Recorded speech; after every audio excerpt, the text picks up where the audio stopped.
In today's video, I'm going to teach you how to transfer Squarespace website to another account.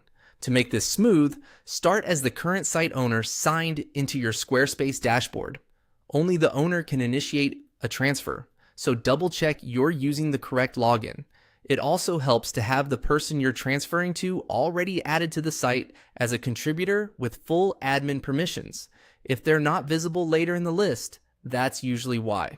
Begin on your site's dashboard. Look to the bottom left corner for the gear-shaped settings icon. Click that to open your site's settings panel. This takes you to the central place where ownership, permissions, and all site-level controls live, which is exactly where we need to be. Inside settings, locate the section labeled Permissions and Ownership. Depending on your layout, it may appear under a website category or directly in the list.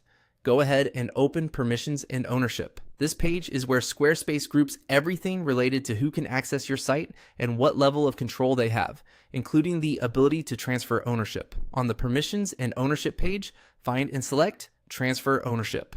Squarespace keeps this action behind a clearly labeled control so that you don't accidentally hand off your site. Clicking it will open a panel or modal that walks you through the handoff.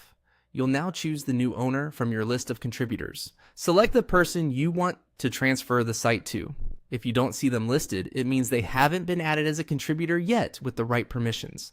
The transfer can only go to someone already on the site, so make sure the intended recipient is set up in advance.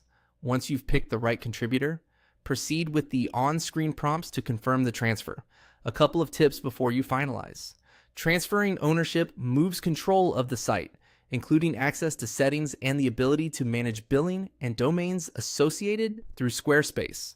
If you manage domains, email, or subscriptions within the account, review how those will be handled after the transfer so there aren't any surprises. If you're handing off a live business site, consider sharing a quick checklist with the new owner, like where key settings live or which integrations are critical so the transition is seamless. That's it. Click through the confirmation prompts and Squarespace will update the site's owner.